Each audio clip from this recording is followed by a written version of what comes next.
One of the most powerful communication tips that I have ever received, I received from my mentor, Hall of Fame speaker, Mickey Williams. This tip completely transformed how I view public speaking, how I view communication, how I view giving presentations. And that tip, that piece of incredible wisdom, is embodied in the quote, "Facts tell, stories sell." Facts tell, stories sell. What that quote essentially says is that stories are the glue that makes the data that you present, the information that you present, the message that you want to convey, stick in the mind of the listener. One way to understand this is to imagine that the mind of your audience, of your listener, is essentially a wall. And the information that you're trying to convey is essentially things that you're trying to stick to that wall. And without anything that acts as an adhesive, chances are what you're trying to stick to the wall is going to fall off. And that is where stories fit in. Stories are the glue that make the information that you're trying to provide stick to the mind of your listener.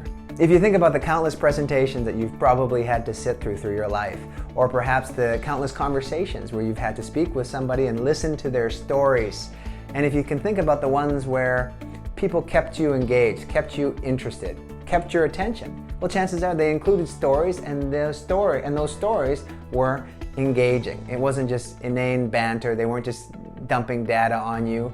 And their stories essentially had a point. They served as a vehicle to convey the information that they wanted, the message that they wanted.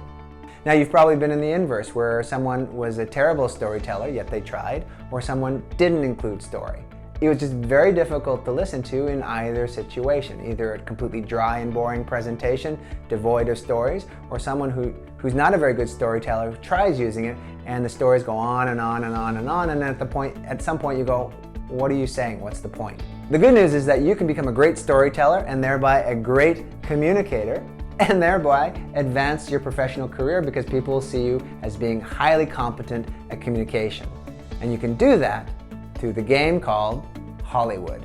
The game Hollywood is, you guessed it, inspired by Hollywood, where all those fantastic movies are made that we pay lots of money to go watch and keep us engaged for 2 to 3 to 4 hours sometimes. And what these movies do is they essentially inspire us to action, make us think different, help us embrace a key message. And they do so through story. So the game is this. The next time you find yourself in a conversation where you're asked a question, instead of answering with one answer, instead of answering with an elaborate, boring answer, do the Hollywood and incorporate a story into your answer.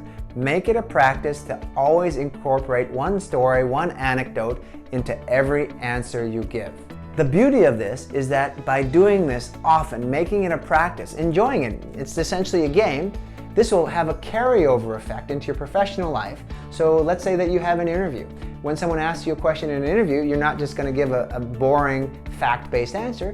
You'll try to tie it in with a story, which will create a more colorful picture that the interviewer will be able to see. It'll make you look good. When you give presentations, you'll start incorporating stories more to support your information, which will keep the people who are listening more engaged. And when you communicate with colleagues at work, or perhaps senior members of your organization, and you start incorporating stories more, well, you'll start to be seen as a great communicator, and that can significantly enhance your visibility in their eyes and potentially your position within the company. So here's what to do this week.